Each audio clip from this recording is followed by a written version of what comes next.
चूंकि खूंटी पहला क्षेत्र नहीं है, खूंटी भारत के प्रधानमंत्रियों का वोट के लिए आना जाना लगा रहा है। मुझे याद है कि 90 के दशक में राजीव गांधी जी अपनी गाड़ी चलाकर इस क्षेत्र में आए थे और उनका इस क्षेत्र में आना, इस क्षेत्र में भ्रमण करना प्रधानमंत्री के रूप में और इस क्षेत्र के मतदाताओं को आकर्षित करने का उद्देश्य मात्र था। लेकिन हमारे प्रधानमंत्री जी बीच के काल में आते हैं और देश के ऐसे नामचीन चेहरों को पूरे भारत में स्थापित करने की कल्पना के साथ उनके गांव जाकर उन्हीं हाथों में मस्तक होकर वो आगे बढ़ाते हैं, हमारा मान सम्मान बढ़ाने का काम करते हैं।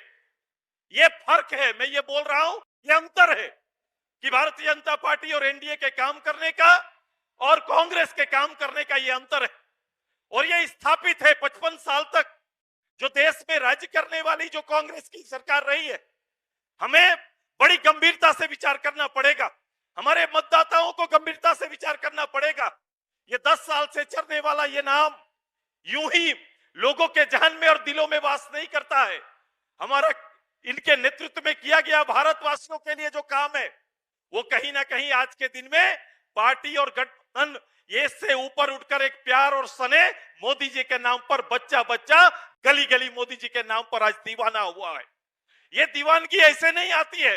अरसों बाद आपको देश के अंदर में एक नेता मिला है जो विश्वव्यापी पटल पर खड़ा होकर भारत का मान शान बढ़ाने का काम कर रहे हैं। ये चुनाव गांव में और लोगों को दिखाने का दृष्टि में बार बार कह रहा हूं, हर चुनाव का अपना महत्व है। ये चुनाव भारत के नेता चुनने का है, भारत का प्रधानमंत्री चुनने का चुनाव है। इसको देखने का और इसमें भाग लेने का दृष्टि हर मतदाता का अलग होना है। विधानसभा का चुनाव होगा, विधानसभा की जरूरत के आधार पर उसका चुनाव होगा। पंचायत का चुनाव होगा, पंचायत की जरूरतों के आधार पर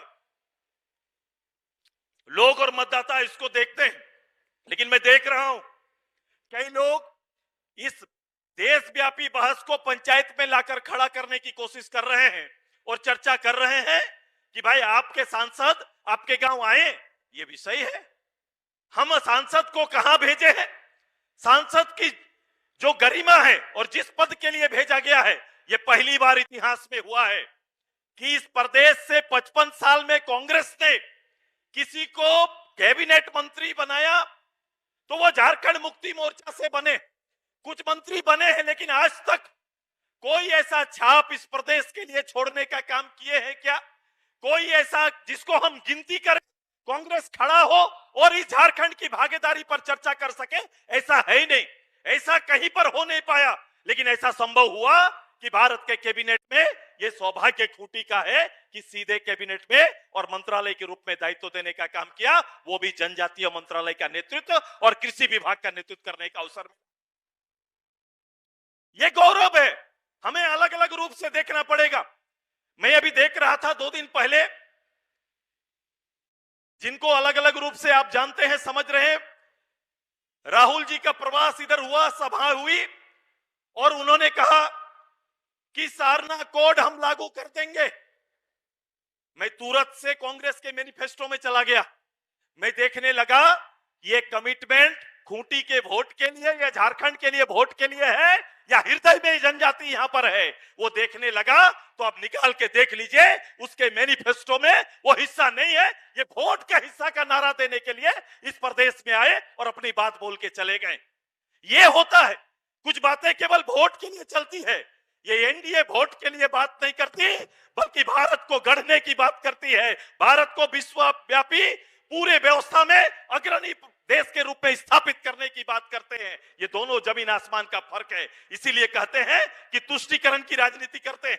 ये तुष्टीकरण की राजनीति में एक पूरे समाज और धर्म को एक किनारे बैठा दिया।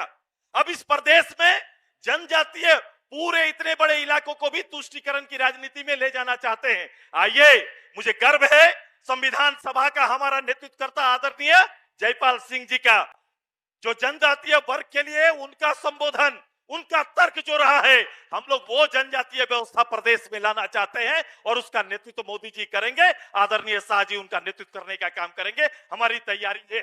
मैं तो पूछता हूं, जनजातीय का आपका मानक क्या है और क्या चाहते हैं?